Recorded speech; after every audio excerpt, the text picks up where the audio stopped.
I'm coming back with a quick um, baby Emmanuel update.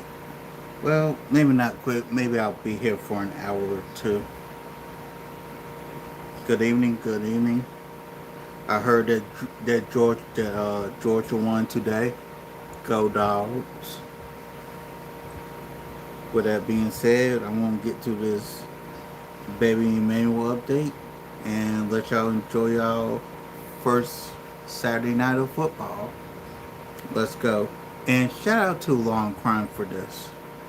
Emmanuel Haro, and now police say his parents may be lying. I got him out of the car seat, and I laid him down so I could get his diapers ready. And somebody said, hold on, that's all I remember.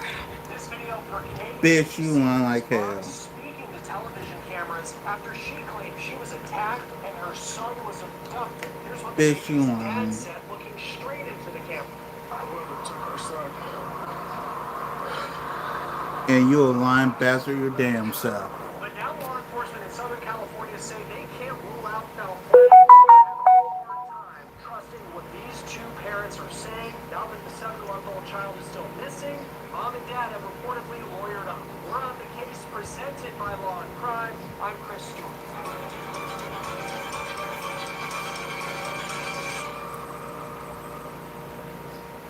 I have new information in the search for 7-month-old Emmanuel Haro. We just spoke to a national nonprofit today, and they told us why they stopped helping in the search for this 7-month-old boy. I'll get to that in just a moment, but let's talk about why law enforcement are having a hard time believing Emmanuel's parents. Here's a picture of the 7-month-old child. We first learned his name Thursday night. His mom called police from a strip mall, and she had a terrifying story about what she said just happened. I got him out of the car seat, and I laid him down so I could get his diapers ready. And somebody said, hold on, that's all I remember. That video from Chick, you is such a KBC. His mom's liar. name is Rebecca Hart. She has that shiner under her right eye. She says she got the black eye in a big strip mall parking lot in Yucaipa, California. She said she was there because she was at her other son's football game Thursday night. They needed to get something from the Big Five sporting goods store. But when she was in the parking lot, young Emmanuel, just 7 months old, needed his diaper changed. And while she was doing that, someone came up and attacked her. Here's what she told KTLA. I was gonna get the diaper, and somebody said, hola. And I didn't see nothing since. I woke up right here on the floor, and I didn't see Emmanuel. Now, she claims that someone came up to her in that parking lot. All she remembers them saying is "Hola," and the next thing she knew, she blacked out. She says she was attacked, and when she woke up, little Emmanuel was gone. Now, at that point, deputies started searching the area. This is happening an hour east of Los Angeles. But this story, which, if it actually happened, is a parent's worst nightmare. Now, she's sitting there telling the story. This is why I thought the whole time she was telling the story. Shout out to Jay-Z for this line. Well, we don't believe you. You need more people. That's exactly why I thought. We don't believe you. You need more people. Appears to be falling apart. Over the weekend, San Bernardino County Sheriff's deputies released a statement, and they said that they found inconsistencies in the mom, Rebecca's story. And when they pushed her about that, they say she stopped talking to them. Now, on top of that, the Uvalde Foundation for Kids, which is a national nonprofit that advocates for children, they were helping in the search for Emmanuel when this story first broke. They were offering reward money as well. But in light of this news from law enforcement, they are no longer helping in the search.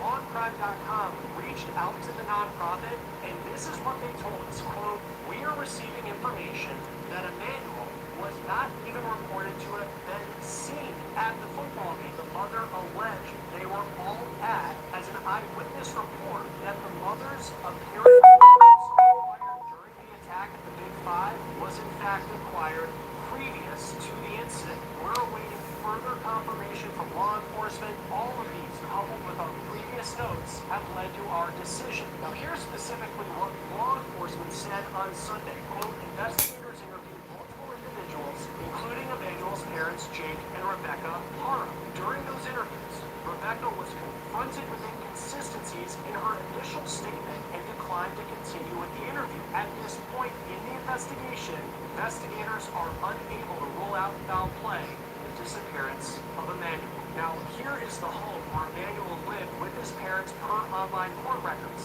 TV cameras saw detectives investigating at Emmanuel's house overnight, and we're still waiting on an update today if that search found anything related to this case. The Haro's 2-year-old daughter has been removed from the house per KTLA. It also came to light that Emmanuel's dad, Jake, is currently on parole. He was convicted in 2023 of cruelty to children. That was related to a 2018 arrest. Now, even though law enforcement have said that foul play can't be ruled out, it certainly has lit a fire under the public and wanting to know what happened. It appears there are family members of the Haros sticking by their side. Emmanuel's grandmother spoke to local media. She said that a couple of home bodies, they loved their son, wouldn't do anything to hurt him. She also said that Rebecca stopped cooperating when law enforcement wanted her to take a lie detector test, and her husband recommended they get a lawyer. Now, Emmanuel's dad also cried on TV, pleading for help from the public in finding their son. He even addressed the person that his wife claims took his son. Here's what he told KABC TV cameras. Whoever took our son, Liar. please give him back. Again, Jake Haro, the dad, he's currently on probation. He's slated to appear next month in court on an alleged probation violation. It's unclear if that has any connection to the Hold on, disappearance be right of back, his y'all. son. One other note, we looked through the parking lot on Google Maps where Rebecca says that she was attacked and where Emmanuel was taken, and it does appear that there are security cameras on the sides of buildings, but it doesn't appear at this point, or at least it's unclear, whether Emmanuel has information of the incident that she claims happened. Emmanuel Haro's dad, Jake, has hired an attorney who says he is not representing Emmanuel Haro's mom, Rebecca. But the attorney is pushing back on the notion that Jake Haro is not cooperating with the investigation.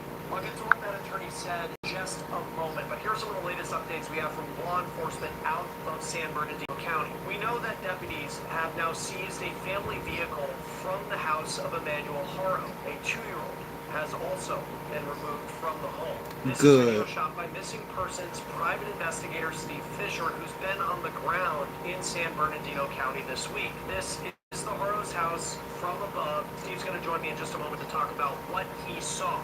Overnight, an online blogger who goes by Abby Labby spoke to News Nation, and she talked about a conversation she said she had with the adoptive mom of Emmanuel's now 7-year-old half-sister.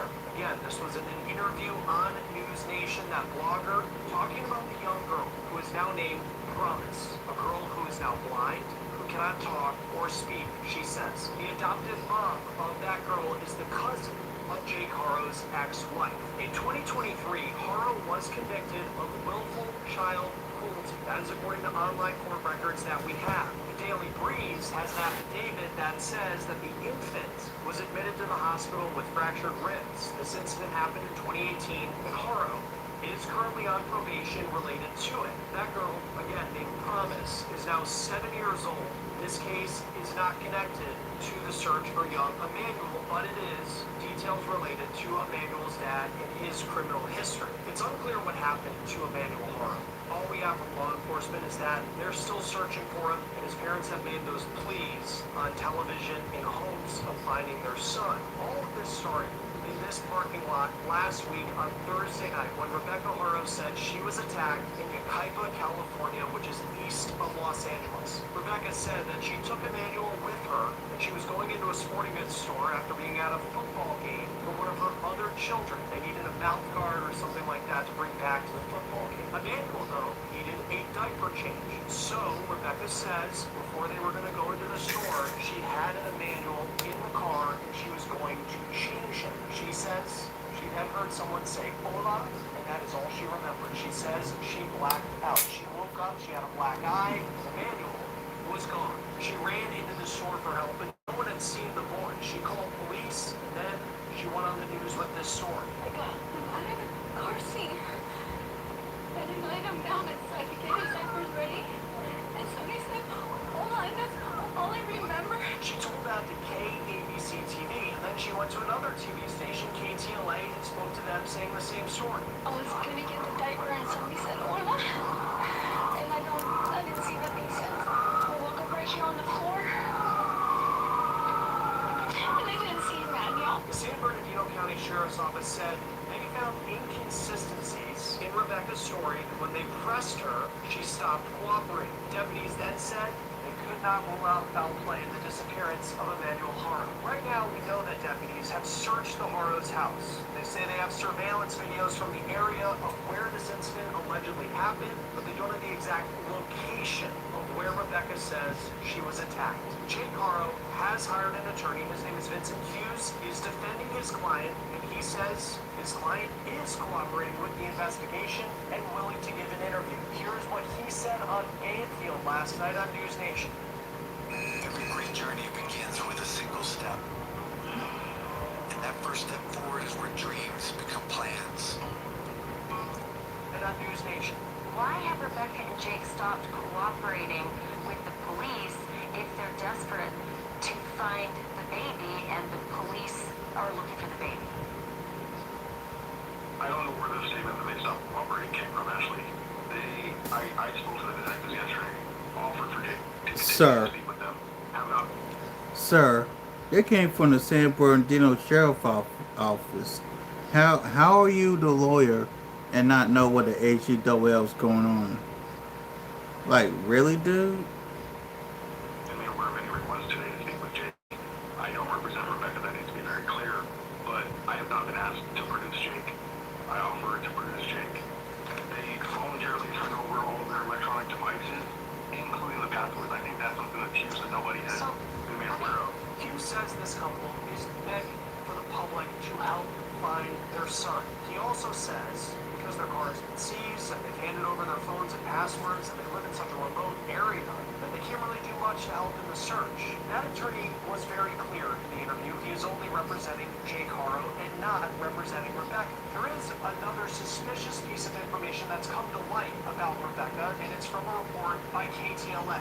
It's reporting that Rebecca may have been seen with that black guy as early as August 3rd. The Uvalde Foundation for Kids, which is a national nonprofit that advocates for children, was helping with the search in the beginning. But then, once it came to light about inconsistencies in the story that Rebecca was telling, they say they pulled back reward money and resources from that search. LawOnCrime.com reached out to the nonprofit, and this is what they told us. We're receiving information that Emmanuel was not even reported to have been seen at the football game the mother alleged they were all at. As an eyewitness report that the mother's apparent bruise acquired during the attack at the Big Five was in fact acquired previous to the incident. We're awaiting further confirmation from law enforcement. All of these, coupled with our previous notes, have led to our decision. One of the big tools that we've been using in covering this case out of California has been truthfinder.com. We typed Jake Haro's name into Truthfinder and his criminal history came up.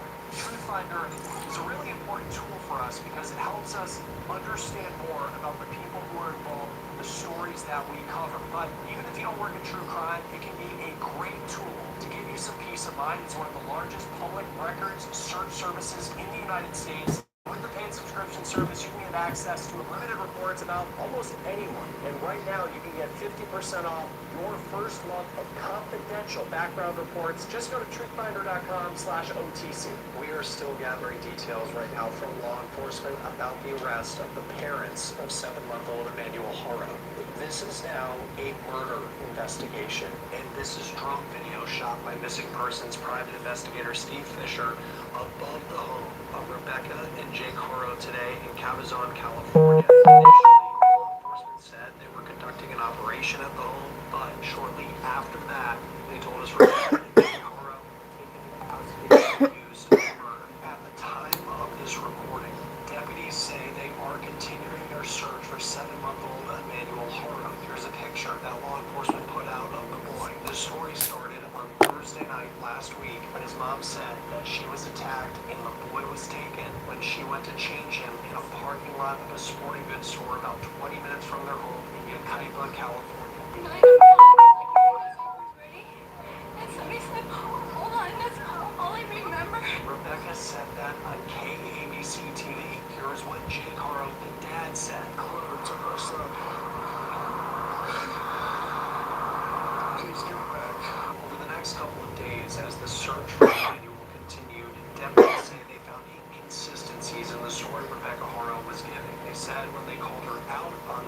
inconsistencies, she stopped cooperating with them. Deputies said they could not rule out foul play. Deputies also say they took a 2-year-old from home and they seized a family car.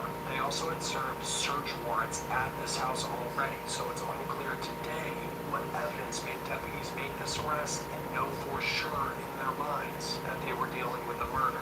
Jake Haro has a lawyer. His name is Vincent Hughes, and as of yesterday, he was claiming his client was innocent and ready to speak to investigators. Here's what he said on News Nation's Banfield. Why have Rebecca and Jake stopped cooperating with the police if they're desperate to find the baby and the police are looking for the baby? I don't know where the statement that they stopped cooperating came from, Ashley. I spoke to the detectives yesterday, offered for Jake to continue to speak with them. I have not been made aware of any request today to speak with Jake. I don't represent Rebecca, that needs to be very clear, but I have not been asked to produce Jake. I offered to produce Jake. They voluntarily turned over all of their electronic devices, including the passwords. I think that's something that's used that nobody has been made aware of. We did reach out to Hughes today for comment about his client's arrest. He has yet to get back to us at the time of this recording. He was clear in his interview. He was only representing Jake Haro. He's not representing Jake's wife, Rebecca, who is also accused of murder. It is unclear when the last time Emmanuel was seen. This is a huge part to this story. Rebecca said the child was with her at a football game for her other son when she went to the sporting goods store where she claimed that abduction happened. But information's come to light where there are serious questions on whether or not that was true. The Uvalde Foundation for Kids is a nonprofit that was helping in the search for Emmanuel. They offered reward money at first, but they told us they pulled away from helping and pulled their reward money when they learned that Emmanuel was not seen at that football game. And there were also major questions about Rebecca's bruise under her eye because that's not fresh enough to fit the timeline that she gave law enforcement. Exactly. We have a lot to get to in the search for Emmanuel Haro. At the time of this recording, Emmanuel is still missing. His body has not been found. Now, sadly, this is a case where deputies are not expecting to find Emmanuel alive because both of his parents have been charged with murder. They believe that this child was killed. Here are newly released mugshots for Jake and Rebecca Haro. Both have been in jail since Friday morning in Riverside County, California. They were arrested by the San Bernardino County Sheriff's Office. This is video that Sheriff's Office put online on both of them being walked out of the home. This was in the morning. It appears they were still in PJs and boxers as they were being led to cruisers to be taken into custody. All of this taking place outside Los Angeles. Now, it's unclear what the evidence really is that detectives have that pushed them to make an arrest and to believe that Emmanuel was murdered. Now, there was hope overnight that Emmanuel's body would be found. Here is an image from KABC TV of Jake Haro standing with detectives in an area off a highway about 22 miles from his house. This happened last night. Now, deputies said as Jake was there, they searched the area with cadaver dogs, but they did not find Emmanuel's remains. Now, as for Jake's wife, Rebecca, you probably saw her initial interview on KABC, her alleged cry for help, saying that her son had been abducted and she was attacked. Here's her story. I'm out of the car seat. And I laid him down so I could get his diapers ready. And somebody said, hold on, that's all I remember. Now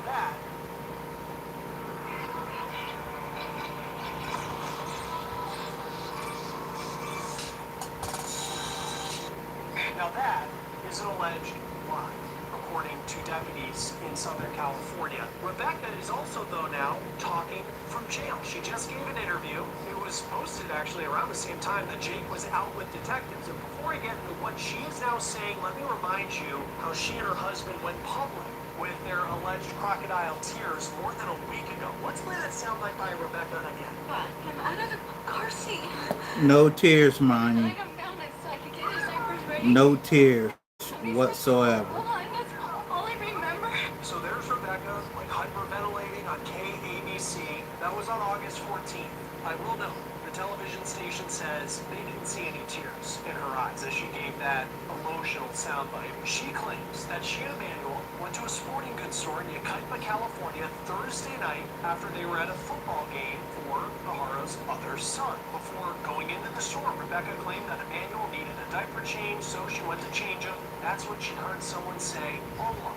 Next thing she knows, she says she was on the ground and Emmanuel was gone. Now, she had the black eye to prove it, right? That she was attacked. Well, that story seems to really be falling apart. We've been told that that bruise looks like it had been healing for Yeah, and that's an old old ass she black actually eye. reportedly had that black eye nearly 2 weeks before her call to law enforcement and her story of this alleged abduction. Here's what Jake Haro said to cameras from KABC as well. I went and took her son.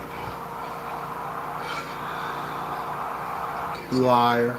At first, you had people in this community rallying around this family. I mean, if this was a true story, this would be terrifying, that this boy would be abducted in the parking lot of a sporting goods store and his mom assaulted. But law enforcement, in the hours after, the days after that story was first told, they say they found inconsistencies in what Rebecca was saying, and they confronted her about it. And that is when they say she stopped cooperating with the investigation. The days after that, law enforcement served multiple search warrants at the Haro's home in a rural part of Southern California. You're looking at drone video here by missing persons private investigator Steve Fisher, who has come on this show multiple times with us as he has been following this case from Southern California. You can see members of law enforcement in this drone video taking bags of evidence from around the property. Now, this couple in TV interviews, they appeared to be a unified front, sitting next to each other, calling for more to be done and hoping that their son could be found. But then last night, a very interesting development, because on the same day that you had Jake out searching with law enforcement, or at least standing there as they searched, again, they didn't find Emmanuel's body as they were searching in an area with Jake Haro, Rebecca yesterday did an interview with a reporter from the Southern California news group. And she, according to this interview, is not giving up her story. Everybody done proved that the story you're giving is BS. Why you gonna hold on to a story that people already debunked? That's like super stupid. She said, quote, I will not give up. I will not give up on my baby. She maintained that she is telling the truth, that she was assaulted and Emmanuel was kidnapped. The reporter did note that the black eye, it's still noticeable, but it has significantly faded under Rebecca's face. She also, it doesn't appear to have any other wounds. If she was to fall on the ground after getting punched, it seems that that small little black eye was the only injury that she had after this alleged assault. Now, it's unclear if Rebecca has had any communication with her husband since her arrest. It's also unclear if she has a lawyer, any sort of representation. She is due in court tomorrow, as well as Jake. We do know that Jake has an attorney. His lawyer's name is Vincent Hughes. He went on News Nation and said his client is innocent, asked why or was it being done by law enforcement to search for a boy that his client said was kidnapped and missing. He said his client was cooperating with law enforcement. Here's more of what he said. Why have Rebecca and Jake stopped cooperating with the police if they're desperate to find the baby and the police are looking for the baby? I don't know where the statement that they stopped cooperating came from, actually. I spoke to the detectives yesterday, offered for Jake to continue to speak with them. Have not been made aware of any request today to speak with Jake. I don't represent Rebecca, that needs to be very clear, but I have not been asked to produce Jake. I offered to produce Jake. They voluntarily turned over all of their electronic devices, including the passwords. I think that's something that's huge that nobody has been made aware of. Now, that interview was prior to Jake's arrest. When his client was arrested, we reached out to Hughes' office. We spoke to an assistant who said that he would get back to us, and we have not heard back at the time of this recording. There are several major questions that remain unanswered right now in this story. The biggest ones, of course, where's Emmanuel? What happened? Yeah, to where's Emmanuel? baby It's Emmanuel? also unclear And the what last time truly anyone happened? saw this boy. True crime blogger Annie Elise told News Nation that it's been at least a month, according to people who she has spoken with. It's also been reported that people didn't see Emmanuel at that football game that his mom claims they were at before she says she was assaulted. It's also been reported that the Haros were in the parking lot of that sporting goods store in Yucaipa weeks ahead of the night that Rebecca says she was attacked, and the couple allegedly asked employees of that sporting goods store where their security cameras were because at the time they were claiming their car had been broken into. Then you just have to wonder what Jay told detectives yesterday to bring him to that field. Was he just toying with them? Or does he truly know where Emmanuel's body is? And is he completely splitting from his wife's story that she was attacked. Now, while we're here talking, Here's what I believe. I believe that this man, well, piece of a man, Jake, is getting ready to save his own behind and sell his wife straight up down the river. He will save his own behind and sell Rebecca straight down the river. Watch. about Jake, it's also important to talk about his history. In 2018, he was arrested for willful child cruelty. He was convicted of that in 2023, and he's currently on probation. And that has raised a lot of questions for prosecutors and how he was able to get that deal. The Daily Breeze media outlet has an affidavit from that case. It says that Haro's 10-week-old daughter was sent to the hospital with fractured ribs. She was 10 weeks old. True crime blogger.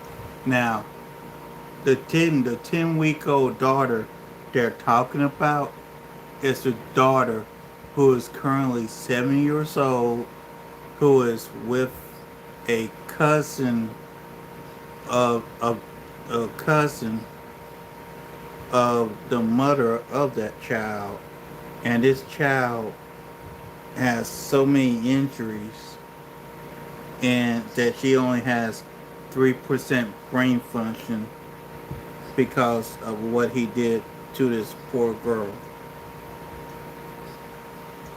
Abby Blabby spoke to the adoptive mom of that little girl who's now 7 years old. And the woman says the girl's blind, she can't speak, all because of what Jake Haro allegedly did. Haro also was expected in court next month for allegedly violating his probation on that case for having a firearm. Now, he is charged with murder, just like his wife, and both are due in court tomorrow on those charges in Riverside County, California, as the search for little Emmanuel continues. When Rebecca and Jake Haro first appeared on television, in the hours after admitting, And please understand, this is an overview of what has happened from the beginning of this case all the way up till now. Please understand, this here is a recap of the Emmanuel Haro case, which I will be changing the title after this is done. claimed, "Meet my new favorite ED solution that works 5 times faster than pills. Check out Rougiette Ready. This pony." He claimed that Rebecca the mom was attacked, and young Emmanuel, just 7 months old, they say, was kidnapped in the parking lot of a strip mall in Yucaipa, California. They appeared as a united front. It's likely, though, they haven't had much contact since their arrest on Friday last week. They're being held at separate facilities in Riverside County, California. This video just in from News Nation.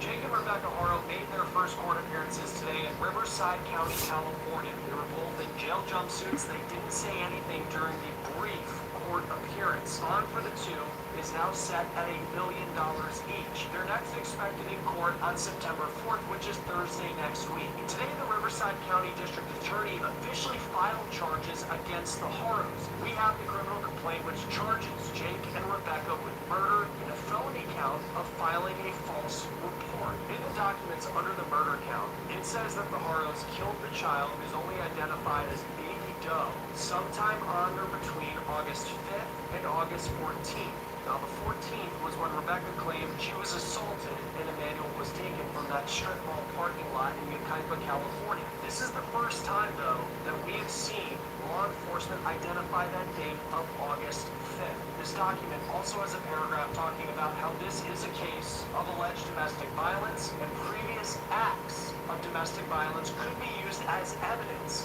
against the Haros.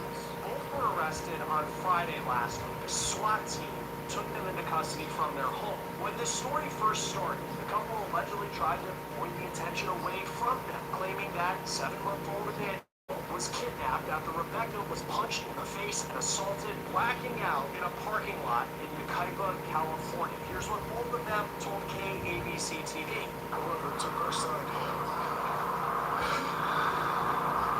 please give him back. I'm out of the car seat. And I laid him down so I could get his diapers ready. And somebody said, hold on, all I remember. The TV station did note that they did not see tears in Rebecca's eyes. Law enforcement said that the story just didn't add up. They couldn't rule out foul play. But then days later, the two were arrested. This case went from being a missing persons case to a search for remains in a murder investigation. On Sunday, there was a major development. This is a picture of Jake standing in an area off a highway about 22 miles away from his home. He's in a jail jumpsuit. He's standing with detectives. And that really is all we know, or all law enforcement have confirmed. They haven't said why they went to that area, and they haven't said anything about what Jake may have told them since being in custody. But shockingly, on the same day, Rebecca spoke to a reporter named Brian Rocco, a Southern California news group. And Rebecca, from jail, is sticking to her story, saying that she is the victim of an assault and that her young boy was kidnapped, and she wants him to be found and for people to be out searching for him, even if law enforcement and seemingly the rest of the world say that's a lie.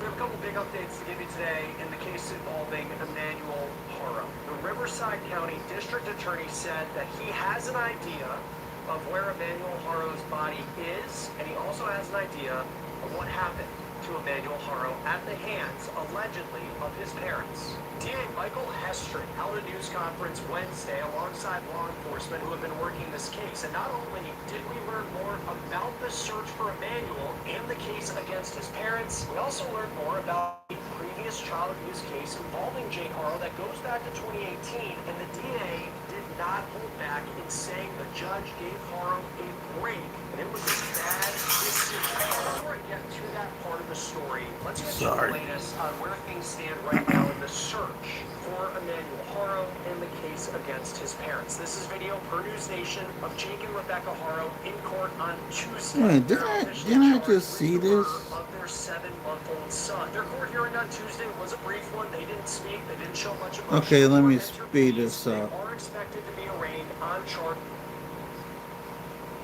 next week, September 4th. Now, we did confess to an undercover law enforcement officer in jail. Confess to killing his son is what the report said. This is from the Uvalde Foundation for Kids. It's a national nonprofit that helped with the search for Emmanuel before law enforcement said that the parents were lying. News Nation also came out with a report saying that Jake Haro had confessed to killing his son. There were a lot of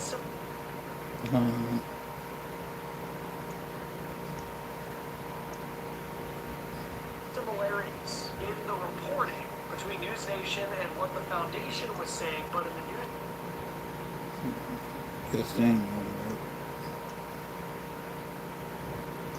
News Nation report, they said that Jake Haro admitted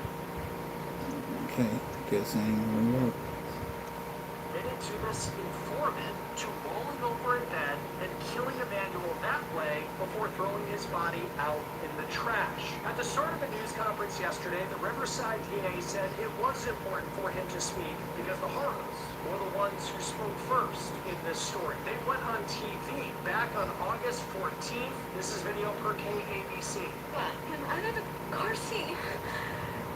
And I laid him down so I could get his diapers ready. And somebody said, hold on, that's all I remember. Whoever took our son, please give him back. The Haros appeared to be a united front up until their arrest on Friday last week. This is video from the San Bernardino County Sheriff's Office of deputies taking the Haros into custody. But now each of them are saying since they've been in jail and separated. Brian Rocos spoke to Rebecca Haro on Sunday last week in jail. He works for Southern California News Group. He says that Rebecca told him that she was attacked in a parking lot in Yucaipa, California, and Emmanuel was abducted. The very same story she told in that local news interview and to law enforcement going back on the day she said that Emmanuel was kidnapped. It's important to note that law enforcement believe that Emmanuel died as early as on or around August 5th, which was roughly 10 days before the news report that Rebecca and Jake said, where Rebecca was allegedly attacked in that parking lot in Yucaipa. But on that same day that Brian Rocos talked to Rebecca Haro in jail, Jake Haro was out in the field with deputies police who are searching for Emmanuel. This is an image per KABC. To this point, it is still unclear why Jake Haro was with deputies in that field about 22 minutes from his house, right off of a highway. Law enforcement said they did not find Emmanuel's remains that day, and they still do not have Emmanuel's remains right now. Jake Haro, though, is speaking from jail. He did an interview with that same reporter, Brian Rokos, the person who spoke to Rebecca Haro on Sunday. And I spoke to Brian about what Jake Haro told him a short time ago. Joining us now is reporter with Southern California News Group, Brian Rokos. You can read his work on pressenterprise.com, and he just spoke with Jake Haro in jail. Big interview get here, Brian. We really appreciate your time being with us on Law and Crime. Let's get into it. What did Jake Haro tell you in jail? Well, his interview was different from the one I did with Rebecca, in that Rebecca stuck with the account that she was the victim of a mugging, that baby Emmanuel was kidnapped. And Jake did not say that. He didn't say there was a kidnapping. He didn't say there wasn't. All he said was that Vanessa was innocent, and I asked him directly, are you responsible for the disappearance of Emmanuel? And all he would say was, well, I can't really talk about it on the advice of my attorney. He was unaware that earlier in the day that Mike Hestron, the Riverside County District Attorney, had said they believed that Emmanuel died from ongoing abuse. And so I told Jake what the district attorney had said, and he said that's not true at all. But what he didn't say was there some sort of short-term abuse? I asked him, was there an accident? You know, I gave him lots of avenues to go down, and he just wouldn't want to talk about that at all. So you wonder what is there? Considering that he, you know, the big question that you and everybody has is like, what happened to baby Emmanuel? And he agrees to this interview, and yet when you ask that question, you kind of get a non-answer, you know, based off legal advice and all of this. Why do you think he agreed to do that? Well, he seemed to be a talker. He had points he wanted to make, and the way I approach these interviews is always, I'd like to tell your side of the story in our newspaper, and for a lot of people that's just irresistible, especially when they feel like they've been wronged, or maybe sometimes they feel like they can say something that would be favorable to their situation. But what he really wanted to talk about at length was his 2023 conviction where he pled guilty to willful child cruelty. And I didn't put a lot in the article just because I wasn't going to be able to get the other side of the story. But he really dumped on his wife at the time, Vanessa, about her possible role in the very, very serious injuries to their daughter, Carolina, who is now permanently bedridden. Jake had said that he was bathing the baby, and she slipped through his fingers and hit her chest on the sink divider. Lies. At the time, it did not appear she was injured. But then later that night, in the middle of the night, Vanessa woke him up and said, hey, there's something wrong with the baby. And he felt her sides, and he felt a crackling. And that was a description that was in court documents, and that was a description he gave me yesterday. And he made various accusations about Vanessa, about her suitability as a mother, and about the way she was conducting herself that night. And he made it clear that he thought he was innocent. He made it clear that he wanted to take the case to trial, but that he felt like he got pressured to make a plea. And he thought the sentence of 180 days in work release, where you show up to the jail and then you're let go at night after picking up trash or whatever, and a suspended 4-year prison sentence was fair. In his words, he said the judge thought he was innocent. Now, I plan to get the transcript from that hearing and find out exactly what was said. Yeah, because yesterday, the DA in Riverside County, I mean, in the news conference, very much the opposite opinion about how all that went down, and said that the judge had even said that Jake Haro got a break. And that, the incident happened in 2018, and then the case is done in 2023, which was an interesting timeline. When you spoke with Jake Haro in jail, what stood out to you about his body language? He was sweating. He was wiping his face. Of course, he's in a jail and it's 100 degrees out there in Banning, so I don't know what sort of air conditioning he had in there. He didn't seem scared. He didn't seem worried. He seemed more about getting his point across about how he felt like the district attorney and other investigators were making the assumption that just because he had the 2023 conviction that, oh, he must have killed baby Emmanuel, he feels like that they made that leap without evidence. And so that's what he's concerned about, that he wanted to talk, very definitely. Did he, even though he gives kind of the advice of the lawyer, I can't really talk about this, talk about that, and then like sometimes for me in an interview, maybe you try to take, you go left and they say, not there, and then maybe, there's other little pieces you can try to peel away. Like, did he give any nugget whatsoever that stood out to you as far as what we've heard? He was on TV saying, please bring my son home, and then now he's in jail. Did he say anything that kind of stood out to you that kind of pieced together what he might think happens, or no? Obviously, he knows what happened. Yeah, obviously these are, he acknowledged that these are very serious charges. He acknowledged the people that have been calling for his hide, the people on social media. He really didn't offer much about, the search, resuming the search. We've gone back and forth. He was cooperating. He was not cooperating, depending on who you talk to. And he said he was fully cooperating.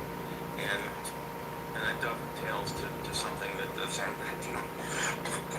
Bernardino County Sheriff Shannon Dyke said at the news conference, that they had been receiving cooperation from suspects. So whether that included Jake Haro saying, I buried the baby out by the freeway, I don't know. Jake would address how he wound up with the investigators out in the Badlands there, as they're called, on that brushy hillside. It seems like there's something there that he's not saying, and it's more than just, well, Emmanuel was kidnapped, but I can't jump that far ahead. Yeah, because it's yesterday you have the big report comes out from News Nation, and then there's this nonprofit that had sent us a note, the Equality Foundation for Kids, which were involved in the search early, and then they weren't. And then, both, it seemed very similar that there was this jailhouse confession, they said. The informant, a Perkins informant, which I had never heard of, who, according to the report, they go in, they sit with Jake Haro, it's actually a law enforcement officer, and he spills it to him saying that the report said that Jake had rolled over on Emmanuel, that's how he died, and then they put Emmanuel's body in the trash. Law enforcement's pushed back on that and said that is just not true. Was there anything in your conversation with him and in covering this story that stood out to you when that first started to make headlines yesterday? Yeah, I was unaware of those reports at the time I spoke with Jake. But looking at the reports, one was that supposedly that Jake had, they had killed Emmanuel and they put him in the trash. And the other one on that show from the same person was that Jake had buried Emmanuel out in a rural area.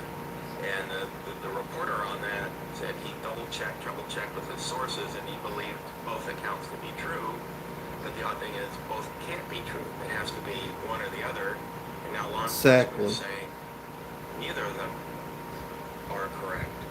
So, it comes back to when people use unidentified sources for information, you really need to think hard about whether that's true. I mean, we at the Southern California News Group are very, very, very reluctant to use anonymous sources unless we know that the person is in a direct position to know, and it's something that we might be able to confirm later on. So it's hard for people, as you've seen with all the vloggers and bloggers and amateur online sleuths and so forth, putting forward their own theories about what's happening, and private people trying to organize search parties. It's very difficult for the public to be patient and wait for law enforcement to do their job and to get to the bottom of things, which they eventually will. And that's it.